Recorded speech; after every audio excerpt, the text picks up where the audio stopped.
top to bottom. This is my coolant reservoir. This is where you put the coolant. Coolant reservoir. Main things, right? You don't want it to be loose. It's not going to fall off. So you're going to say it is properly mounted or securely mounted or attached. I don't see any leaks. Now, if you look at this hose, this is a rubber hose, right? Yes. Where is this one going? It's going to the water pump. But from now on, we're only going to see rubber hoses, all right? And this is what we're going to say. You're going to say the hose. Remember this. It's not cracked, frayed, or dry rotted. Not leaking. See, there's a fitting right here. Connections or fittings are tight. Repeat after me. It is not cracked, frayed, or dry rotted. Not leaking. Connections or fittings are tight. If you look right here, you can see the level. It is filled to the proper level. If it's below the minimum, if I need to add more, I will remove this cap and add more only when the engine is cold. Okay, so make sure you mention that. Act like this is your car's radiator.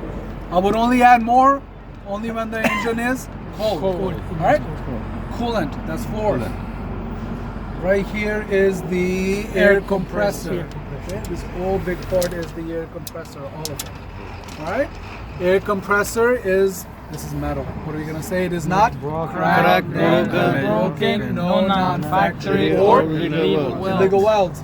I see some bolts and nuts. It is not missing any bolts or nuts or screws. There's some hoses coming out, right?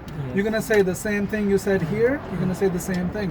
Hoses are not cracked, frayed, or dry rotted, not leaking. Connections or fittings are tight. Most hoses will have a fitting like this at the connection.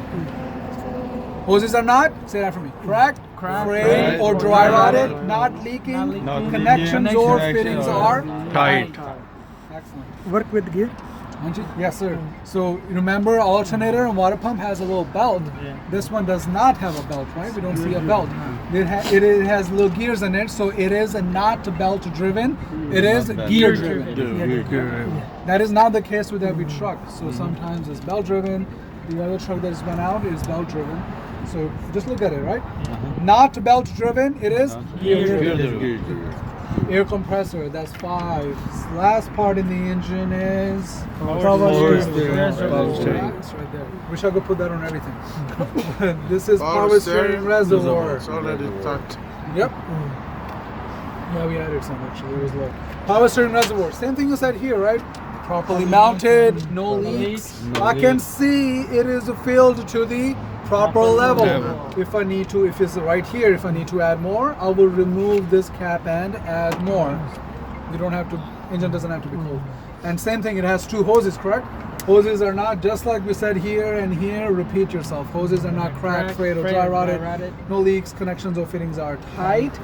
Power steering is not belt driven, it is not gear driven, it is pump driven. Power steering is pump driven. P power steering, P pump driven. Alright? Pump is in the back. The liquid goes to the pump, then the pump pumps it into the gearbox, then it goes back to the steering reservoir. So it goes in a circle backwards.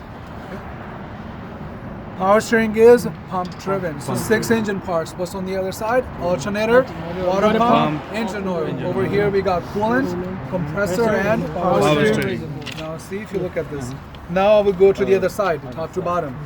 Coolant, air compressor, power steering. Good. Now if you look at the next page, it says steering linkage.